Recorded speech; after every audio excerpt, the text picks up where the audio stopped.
Makamosiko ngai na lobaki na po na biso na lobaki na eboye peuple congolais ayebi makamoma sobino bolo bakala discours peuple congolais azoko zela mboka avancer na lobaki na ye esengeli ko kata coalition FCC cash pour ko avancer mboka te degré ou de force de bandes à London TV avec des Bruno original avancer mboka te degré ou de force ceux qui ont kata yango peuple congolais kozana simana yo pour accompagner yo eloko moko ko salema te pour peuple congolais linimboka et kende liboso de bandes à London TV avec des Bruno original bato na gouvernement batindi ba ministre na gouvernement ba komina ko na ministre asala mosala te au moins ko benga dit il faut bloquer là-bas dit il faut ko sala boye ngai na zolo bango je m'assume nazalaki cadre na FCC nazalaki na parti na ngakuna na se retirer na bimi de bandes à London TV avec des Bruno original. On dit que président Tshisekedi lokola ba condamna qui est pour nani no lobaki que FCC cache la majoritaire est-ce que informateur a identifié yango yango moni a aussi constitution a nommé informateur pourquoi de bandes à London TV avec des Bruno original. Makambo bane ko sale makala na période ya Kabila oyo ke yozu pouvoir congolais ezala ya diaspora ezala ozali na mboka na ye anisaki ekosila mais président Tshisekedi yozu pouvoir makambo oyo yo au baneko combattre makambo oyo peuple baneko lelele ezo continuer policier ko boto la bama ya mapa kitunga mapa na ye policier ko boto la débriard roulage motalika ceci la raté na fonctionnaire baza payé des bandes à London TV avec des Bruno original. Le makambo Chadar a sali banda campagne na ye si le moni makambo comprendre que Chadar vraiment c'était un candidat profil bas Bolim Sangai ezali jugement na ngai dans congolais na rejuger pour azali candidat président alors premier coup Kabila beti biso des bandes à London TV avec des Bruno original bana mboka ba comprendre loko moko na kati FCC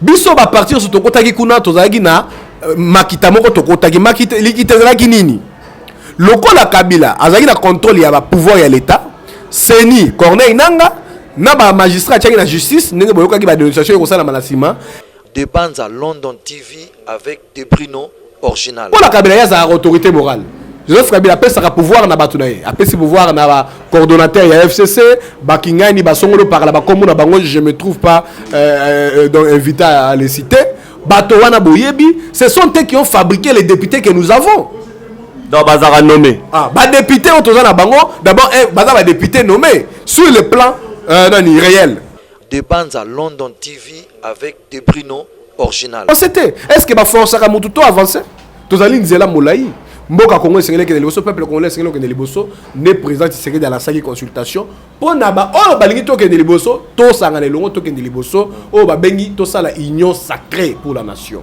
c'est ce que moi j'entends ici partager na bino na peuple congolais union sacrée ezali ko ke liboso et puis mela wana président Tshisekedi dans la salle a bengi bato baso opposition majorité FCC la mukanani ndo moni bato baso des bandes à London TV avec des Bruno original et qui pour la structure non avance oyebisaki mokonzi mboka nini idée na yo oyebisaki fachi nini idée na biso ezalaka idée na ngamoko te idée na biso structure avance ngai nazalaki lokola président nango na lobby liboso président Tshisekedi ya yamona yo qui est apesi likanisa union sacrée ndenge na expliquer boy makambo on a expliqué union sacrée ezali ya ngai te ezali oyo président Tshisekedi alobaki na ngai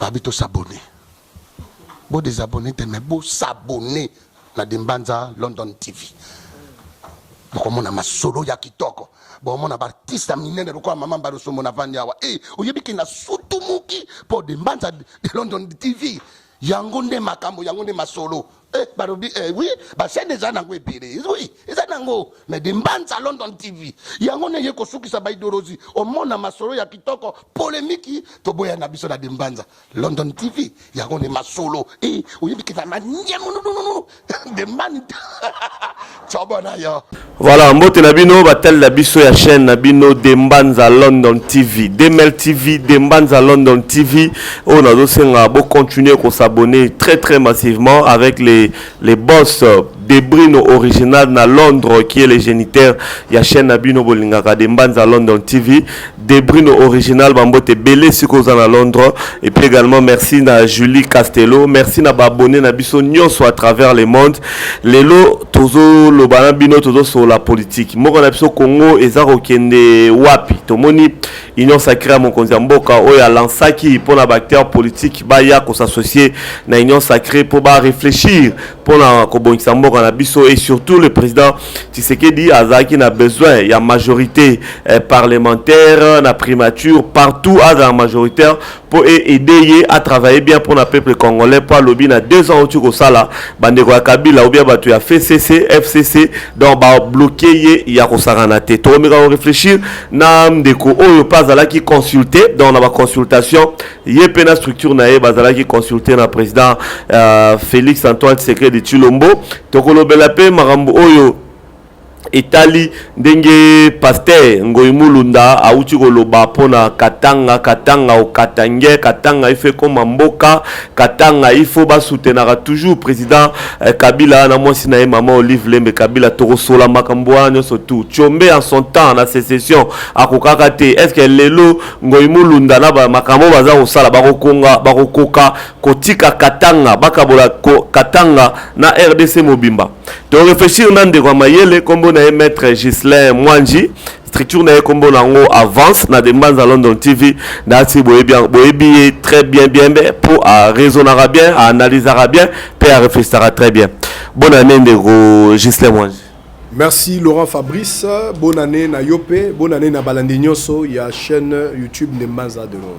Très bien, alors, tozo ki na yo mbala moko ande na ocholoba, ozaki consulter par mon konzamboka. Consultation et boti union sacrée pour mon konzamboka Fachi, azwa majorité ou azan nango besoin pour diriger bien. Pour na 2 ans à sali déjà, il y a FCC cash, azwa accusé Kabila na FCC qui bazaki objet à blocage, bazako bloquer pour que Sali Samboka bien et comme il faut. Yo la consultation le Bodayena Fachi avance au yoza président fondateur nango et yebisaki nini avant to kota la union sacrée.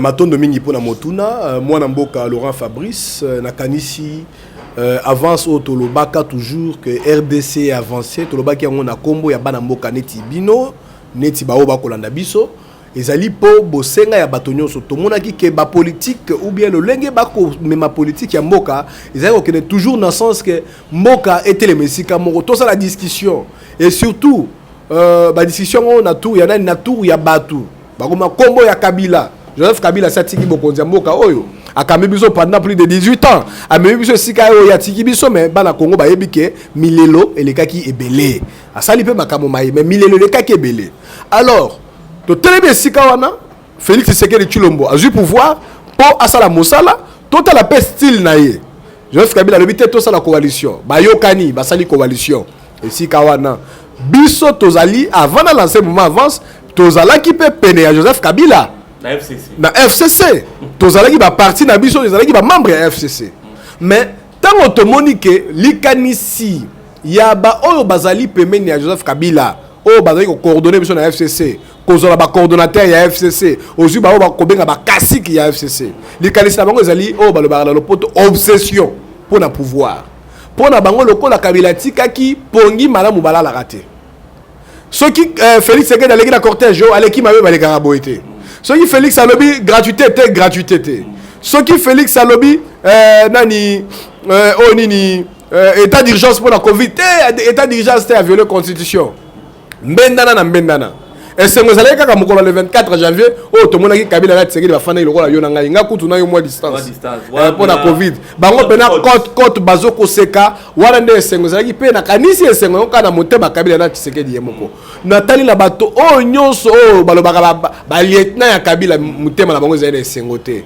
tina bakotinda bato na gouvernement batindi ba ministre na gouvernement bakomi na kolanda ministre asala mosala te au moins la robenga il dit il faut bloquer là-bas dit il faut que ça la boye ngai nazolo bango je m'assume nazalaki cadre na FCC nazalaki na parti na ngakuna na se retirer na bima kutu avant président l'enseignant sacré na yebi makambo oyo FCC ba coordonnateur wana ba kasik wana ba kamataki mosala koloba pona kosala nini ko bloquer mboka parce que ba ko bloquer Félix aza muto ko kufa na ye ba bana ko bloquer mboka yango monto lobaki il faut ko boya immobilisme parce que on bloqué mo que c'est comme le col a kabilisate allez a échoué oh so de moto bon le col so de moto a échoué bon on dit ah ouais là qui a kanisa quoi vous comprenez intention de nuire ezala qui manifeste eza eloko kokotia ko tout embêté yango toloba ki mboka fait que de liboso avance tant on te lancer avance tout le monde économique peut-être serait dans l'ANSP nani rupture ya coalition FCC cash tolobi voilà tozali na passe pour na mboka na biso tokanisaki biso tolongwe Kabila po tolobaki po na biso tolongwe Kabila tolongwe FCC tolingi mboka ya avancer soki peut-être serait na kotika na Kabila kotika la biso tokoluka mboka ya avancer tokanda ko telemela yango heureusement je pense le mois suivant président Félix Tshisekedi a sali discours na rupture la coalition FCC cash a évoqué la même raison à reconnaître que Moka ezalaki ko avancer pendant les 2 années Moka ko avancer pour na nini alobina ba humiliation assumée alobina ba humiliation assumée asalaki ba effort na yo ko comprendre bité tata ekolo azalaki complicité donc afongaki bena motema na ya keti na mozindo nango animina ba humiliation mais il a besoin ba avancer longo mais papa to ko avancer na bandeko bali ko avancer est-ce que ba force ka mutu to avancer tozali nzela molai mboka Congo sengeli ke liboso peuple congolais sengeli ke liboso ne président Tshisekedi dans la salle consultation pour na ba o balingi to ke liboso to sanga le longo to ke liboso o ba bengi to sala union sacrée pour la nation.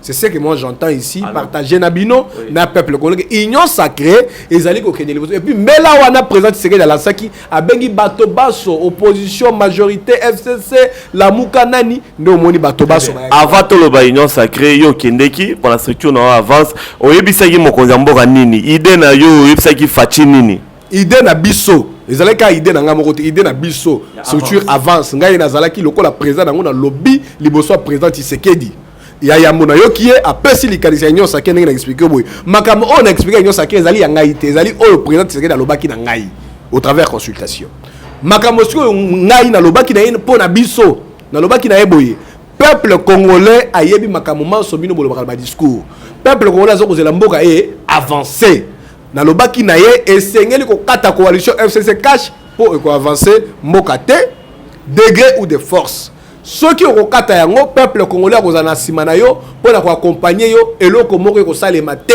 pour peuple congolais lingi mboka et kende liboso na lobaki na président Tshisekedi boy ezana makambo bane ko salema kala na période ya Kabila oyo ke yo ozu pouvoir congolais ezala ya diaspora ezala ozali na mboka na ye anisaki ekosila mais président Tshisekedi yo ozu pouvoir makambo oyo yo obandaki combattre makambo oyo peuple abandaki kolele ezo continuer policier ko boto la bama ya mapa kitunga mapa na ye policier ko boto la débriard roulage motalika ceci la raté na fonctionnaire baza impayé guerre na est ça ko continuer baza ko kata ba mama mitu bazali ko violer ça continue. Ça c'est l'immobilisme, le pays n'a pas avancé. C'est ça ce que j'avais dit au président Tshisekedi. Et puis dans YBC, ceux qui sont là au sosolike à travers l'union sacrée, au lingi ko sarana la bato o ba ko sunga poto si ça makamo mango biso tozali d'accord, tozali partant. Yo mo nazo ko avec énergie, nazo ko avec détermination. Et pour vous dire une chose, na ba na président Tshisekedi, biso toye ko sala yo allégeance té.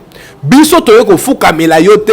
Tata Tshisekedi kumama umela lokola basaki na Kabila te parce que toboyaki ko umisa Kabila toboyi pe ko continue ko sala allégeance na FCC biso toko yebisa yo Félix Tshisekedi biso toye awa lokola ba co-acteur yazali acteur principal ya changement na kati union sacrée mais biso toza ba co-acteur to ba colise na été toza ba co-acteur na kati ya dynamique wana je le dis avec énergie et je m'assume c'est ça la dynamique que nous avons voulu intégrer c'est ça les messages que nous avons apportés au président Tshisekedi et il nous avait bien compris et toyokana kinaye avec na mosala ndo moni a nommé le informateur pour identifier une nouvelle majorité pour accompagner la coalition gouvernementale union sacrée et puis au travers ba étape nyo se tikali tokozala wana toko lengela ataye moko toko ndimate ameka ko bimana makambo au peuple aza kozela soki abimi tolobi te le pays doit avancer congolais alingi moko kende liboso biso toko mabitumba wana na lolenge longo bami parce que nous l'avons fait, nous en avons les atouts, nous allons le faire au moment à chaque fois qu'il faut. Merci beaucoup. Alors union sacrée et salemi ba décision ba bazar au côté belé. Mais union sacrée on bokoti to monika ka bato ya FCC bandero bloqué président Fati ba romi pe majoritaire na kati ya union sacrée. Ouais, wana siko ndo moni ro na lobaki union sacrée, né to sona président c'est que déjà d'abord état d'esprit. Ils appellent moko boza d'abord sur le plan métaphysique. Donc il y a beaucoup à se révolter qui tant à moni coalition FCC cache le lengue ba ko kumba ye ko humilier ye ko bloquer les sous. Alors à se révolter qui dans le but de la scène union ça dans l'état d'esprit le but union eza moral et esprit. Ba congolais ba yokani ba sangani ba pas union bi kolonioso toutes les zones linguistiques toutes les personnalités na ba oya kala na ba oya sika poto boyi to isoler ba congolais mususu. Mais awa différence eza boye.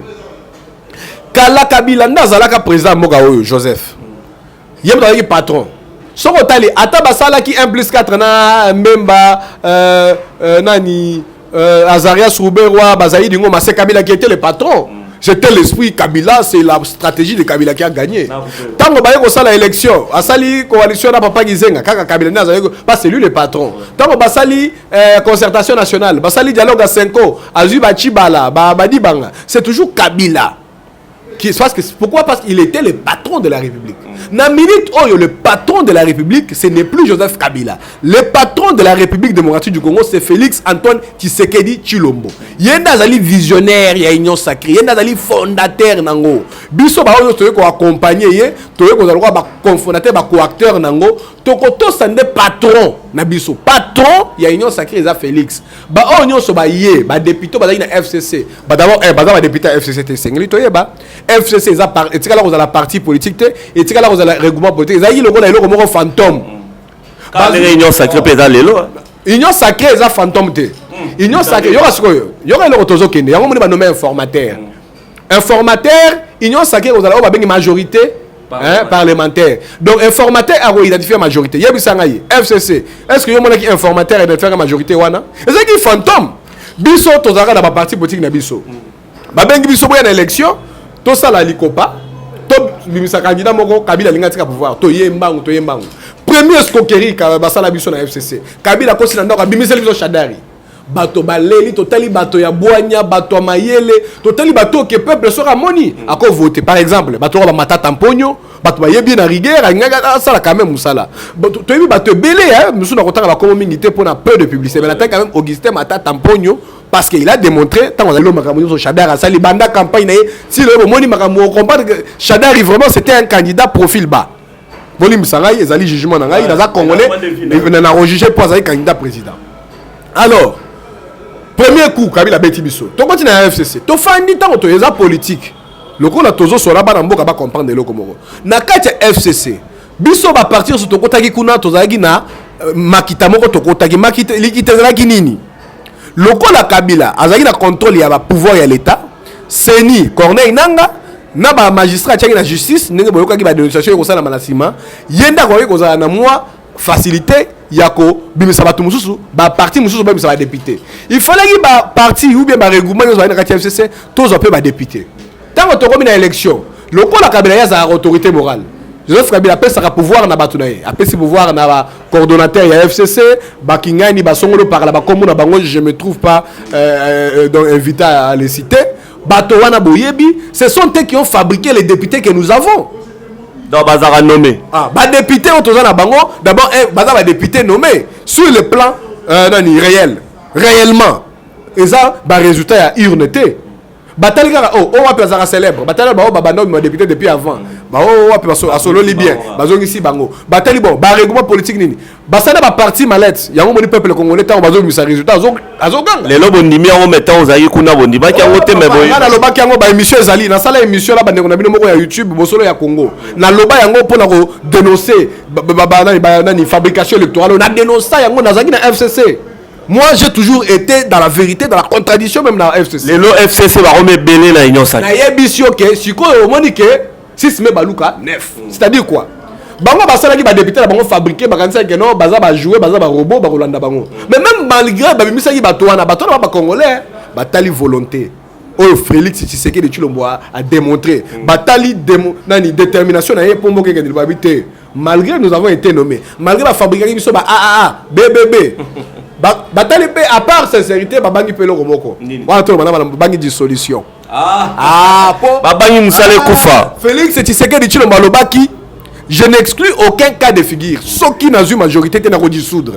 Au moins, et belé peut baser. Et puis que barobima lisouté pour ba voter qui bango te ba noma qui bango. Fabrice Nazolo bango bana mboka bisika bazolo na biso ba bi que na vérité. Ba ta dissolution. Ceux qui toquent union sacrée de dissolution. Ba ke dissolution. O ka ba musu bazolo ba te to yena union sacrée sur recommandation ya Joseph Kabila. Même yemoko Kabila yebi que ceux qui ba dissoudre aïe aïe ko za la plus mabe makasi. Vous comprenez? Marama moyen peuple congolais de s'inquiéter. Les moyens pour organiser les élections comme ça, malgré Covid n'est qu'à contrainte makasi et là sanitaire. Mais si c'était à faire moyen, à faire quoi? On pourrait refaire les élections. Moi j'étais candidat député national dans la circonscription à Moamba, bien élu, candidat provincial. Mais on a tripoté les résultats. Et nous avons osé là-bas compiler les résultats là-bas antenne Yasseni. Corneille Nanga attend les résultats là, il y a magie. Ndé abimisaki résultat oyo. Alors, loin de là, Félix Tshisekedi a taliboye. On est toujours dans la formule la plus lourde. Il y a dissolution, accueilli na une consultation et puis il va requalifier majorité. Nous avons fait à la kate, à l'ingé Congo crise à la macacité pour toi dissoudre. Il y a un moni ban amboka ba timbeli à comprendre. Ah, Tshisekedi est sincère. 2. Dans les gens qui va dissoudre, ils sont de repère dans le mandat. 3. Ceux qui ont une union sacrée, tu as une vision de Mboka, tu as lembi ko iba, tu as lembi ko bébé samoka, tu as la mboka na biso, ba tu vas quand ça na malam. Tu as lembi mot d'ordre, autorité morale, autorité nzambe. Tu as lembi au coordonnateur Adi, au pour ministre qui ne faut comme la connaître na bureau à Kinganité. C'est pourquoi vous voyez tous ces gens qui ont quitté le FCC, baké union sacrée, basant na ba raison na bango et puis ba raison des alliés sincères. C'est pourquoi je vous dis que ba oh baké wana baza ba to Kabila, ta Kabila za nzambeta keli mutute. Baza ba tu ya coordonnateur ya FCCT Mwila nyate ke yende mutu a na nazama baza ba tu baza na ba komo na bango na ba parti na bango bango ne ba décider ba continuer sacré ba yebi ke baké na se abokonzi na se ya mibeko ya Félix Tshisekedi wazali visionnaire union sacrée oyo kokama moka siko union sacrée et kozala bokambi ya Kabila te, ya Mwilanya te, FCCT, PPRDPT. Ok. Alors, Union Sacrée Bakei, tu qui m'as mboutumbu tezali pour la poste, selon une indiscrétion, dernière réunion, Moïse Katumbi, Jean-Pierre Bemba, on dirait les Colombo et les Libanda pour vos autres candidates pour la présidence de l'Assemblée nationale, Fatia Lingi, Jean-Pierre Liaoundé Toyoki, na primature Lingi, Bahatouaza informateur, comme on appelle informateur. Yo analyse des années l'icône. En tout cas, c'est clair. D'abord, Union sacrée n'est pas état d'esprit. Union sacrée, donc engagement, il y a peuple congolais, sur toute tendance confondue, tout ce qui est social, c'est bien. Mais Union sacrée, c'est une coalition gouvernementale. Une coalition gouvernementale, ça veut dire, c'est tout à fait un aspect politique. Il y a un président Tshisekedi Alobaki a consulté ma force les plus représentatives dans le Parlement. C'est-à-dire que ça va par règlement politique ou un parti politique ou baye ko sangana président Tshisekedi na kati ya union sacrée. Ngai naza na parti na mais naza na ba député national té. C'est-à-dire que naza na condition té. Nga po na ngai za état d'esprit za politique ya moka. Mais pour na ba oyo baza ba député ba ye baza pe na ba amendement na bango et sengeli ba ba agenda na bango. Les appels ma bête c'est tout à fait légitime papa. Oh bon on a yo kalisi malgré na soutenir union sacrée nga pe na 2023 na ko appelle candidat président. Ma bête et puis na komo na te pourquoi président Tshisekedi Yakobo ya ngai naza congolais naza ndeko na ye naza pe na ambition tamuso na ko ministre na ko manani. Et ça ma bête. Mais problème ezawa. Nenge ba ye wana et sengeli ba respecter ce que ba règle démocratique. Règle démocratique n'est pas poser problème. Bino boye et sengeli na informa règle démocratique et ali démarche la règle oblige la procédure. Il y a un moment que président Tshisekedi le ba condamna qui est pour nani le lobaki que FCC cache la majoritaire est-ce que informateur a identifié qu'il y a un moment a aussi constitution a nommé informateur. Pourquoi? Et ça qui est là to kokende na ekolo. Mais ba le baka na le poteau lorsque les repères sont perdus, vous allez sur une route, il faut revenir à la case départ pour boye banzela. Il y a un moment président Tshisekedi monter le quand to bungi nzela to ba majorité zali wapi to na case départ. Procédure sikoyo règle démocratique. Ba nommer informateur. Honorable Bati Lukwebo. Bati Kandeko wana a identifié majorité, assez à bandi ko dévoiler ba méthodologie na ye wa ko salela. A lobi a ko sala ba fiche à identifier ma fiche d'identification, ma fiche d'appartenance. Comme ça, par règlement politique, les députés nationaux, ils vont s'identifier, ils vont donc valider de manière officielle et formelle appartenance na bango na union sacrée. Après yango nesiko yo tokotala ke na ba oyo nyonso ba zui ba liste nanu ya ba regroupement na ba député ope bango ba approuver yango wana banani bazali sur le plan ya ba règle démocratique banani bazali na poids numérique songolo pakala wala toriye ba poids numérique ya nani regroupement ya Katumbi ezali autant point numérique ya groupe ya Bembe ezali autant point numérique ya Liao na ba o bazana bango ezali autant point numérique ya Lambert Mende o Malang ezali autant point numérique ya ba Chuluko ezali autant na wana ce que ba ko fanda comme des responsables pour dire conformément aux règles démocratiques tout ça la boye ngai nazali président de la République ya solo mais na lingi vision ngai ezali boye par rapport à point numérique to kabola ba responsabilité à mboka bounion c'est ça l'union sacrée mais awa nazali comme on nazali fuite en avant bato babosani objectivité babosani kutu tina nini président Tshisekedi akabwani na Kabila akabwani po amoni ke blocage akabwani po amoni ke mboka ezali ko kende liboso te siko pona nini to koloka to sangana lisusu po to bandela oyo to boyi. C'est pourquoi je pense qu'il faut respecter d'abord, observons d'abord les règles démocratiques, informateur à Salamoussala moyen, et puis présente ce qu'il dit APSAP orientation. Bah réunion ezali dans moins de dans la session extraordinaire oyo bah quoi aboutir dans ma conclusion bah installer bureau définitif de l'Assemblée nationale et puis bah où mais l'installation à bureau il y a Assemblée nationale en qu'est-ce qui se passe bah rapport on a ba plénière na bango bah plénière ezali koko tanet les lois plénière ezali na kanisi mosala mo salema et je pense que esengeli siko na bana mboka banso base à la plus objectif. Hein, je crois toujours jusque là en bonne foi na ba congolais nyonso va participer na ba consultation ko banda na ba o nyonso ya sena wa dikolo et surtout en particulier ndeko na biso Jean-Pierre Bemba Gombo na Moïse Katumbi Chapwe baati lukobo bato baso wana nazali encore confiant la bonne foi na bango na kanisi d'une manière ou d'une autre ils vont continuer na dynamique ya progrès pour na mboka et dans le rôle ndenge bandeko ya lamuka ya fayulu balobi te ke ezali zemiami balé o ezobotama entre FCC na cash. Bon, ce qui n'a fini na bandi ko tala makambo nyonso bandeko ya fayulu na yemoko fayulu balobi depuis président Tshisekedi a eu pouvoir au komona ke basala bazosala oyo na lopoto babengaka scénisme. Oyebi scénisme ezali nini. Donc tant ba ko sala théâtre, basali théâtre ce na moment moko boye ba casser scénario. Ndenge bandeko sala mutu na mutu akomi ko sala théâtre na ndenge na ye. Donc bato la moko basala théâtre na ndenge na bango. Ça c'est là que likambo changer. Malobe bimi, Zemia Sika, vérité des urnes, président Eli. Finalement, il n'y a pas de constance, il n'y a pas de cohérence. Batika, Basi va poni opposition, c'est tout à fait légitime, avec beaucoup de considérations pour Nabango. Mais Batika va la peine parce que Bango Balo Barak, on est obligé de faire opposition, de union sacrée, c'est bien, ma fandi. Ok? Zemiwana. Ce que j'ai mis balé ma bezate au robot a baisé mais liboso boti wana gizengi zema mi balé boti savant. Merci beaucoup maître Gislain Boandji. Alors bah question za yanga bah réponse za ya maître Gislain Boandji bozolanda biso. Merci Nabino de Brino original avec cette chaîne de Dembanza London TV. Vous s'abonner d'ailleurs massivement Dembanza London TV, Demel TV au s'abonner pour avoir information à boyo rapper bah analyse ya boye. Alors Maître Gislain Boandji aussi ça la sujet et ça pour na mambe lobami lobby enfin na ba fête ya bureau national mbalé notamment il y a musée messe ou bien culte avec Tobeyera pasteur hein, Daniel Ngoimulunda qui président à Seni à l'élection à 2011 alors même Rambebele pour la Katanga Katanga efeza ya bango Katanga bonabo et tout ça discours wana ya pasteur Ngoimulunda yo en tant que politique ou analysant on ndeni